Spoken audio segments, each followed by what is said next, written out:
High বন্ধুরা, কেমন আছো? আশা করি সকলে ভালো আছো। আজ আমি বানিয়ে নেব এঁচোড়ের চপ সন্ধেবেলা মুড়ি দিয়ে খাবার জন্য। চলো দেখে নেওয়া যাক কীভাবে আমি বানাই। এঁচোড় নিয়ে নিয়েছি, হাতে তেল মেখে এবার এঁচোড়টা আমি কেটে নিচ্ছি ছোট ছোট করে, ছোট ছোট টুকরো করে কেটে নিলাম। প্রেসার কুকার নিয়ে নিলাম, তাতে এঁচোড়ের টুকরোগুলো দিয়ে দুটো আলু দিলাম,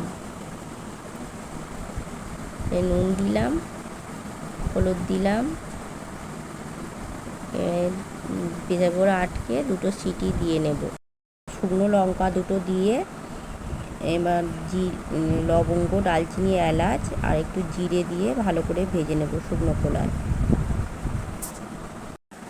ভাজা মশলাটা আমি শিলে গুঁড়িয়ে নেব, তোমরা চাইলে মিক্সিংয়েও গুঁড়িয়ে নিতে পারো। আমি একটু শিল ব্যবহার করি, সবসময় আমি মিক্সিং ব্যবহার করি না, গুঁড়ো মশলার ক্ষেত্রে একদমই করি না। মশলাটা গুঁড়িয়ে আমি একটা জায়গাতে পাত্রে নিয়ে নিলাম। ব্যাটারের জন্য একটা পাত্রে বাসন নিয়ে নিয়েছি, নুন, হলুদ, একটু খাবার সোঁটা দিয়ে শুকনোতে ভালো করে নেড়ে নিয়ে অল্প অল্প জল দিয়ে একটা ঘন ব্যাটার তৈরি করে নেব। সেদ্ধ করা এঁচোড়, আলু আলাদা করে আমি মেখে নেব, মেখে একটা থালায় রাখলাম। কড়াই নিয়ে তাতে অল্প তেল দিয়ে বাদামটা আমি ভেজে তুলে নেব। আমার ভাজা হয়ে গেছে, ভেজে পেঁয়াজ দেব মশলার জন্য। পেঁয়াজ, আদা, রসুন আর কাঁচা লঙ্কা। আদা রসুনটা একটু কুড়ে করি আমি, চপটা কুড়ে করলে ভালো হয়। মশলাটা কষে রেডি করে নেব। মশলা কষানো হয়ে গেছে, এঁচোড়টা আমি দিয়ে দিলাম, বাদামগুলোও দিয়ে দিলাম,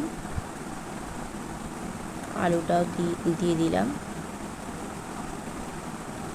ভাজা মশলাটাও দিয়ে দিলাম।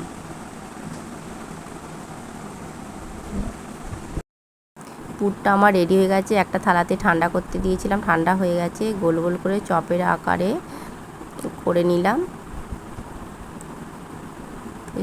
সবগুলো আমার রেডি করা হয়ে গেছে। আমি এতে এবার বেসন লাগিয়ে নেব।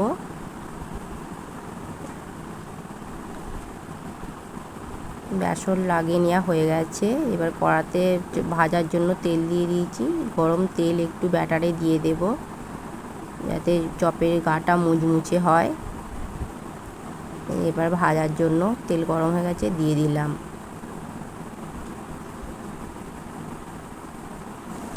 দু পিঠ ভালো করে লাল করে ভেজে, একটু লাল করে ভেজে একটা পাত্রে তুলে নিলাম। দেখো বন্ধুরা কতটা মুচমুচে হয়েছে, আজ সন্ধেবেলার টিফিনটা জমে যাবে। ভালো লাগলে একটা লাইক, কমেন্ট, শেয়ার করে দেবে।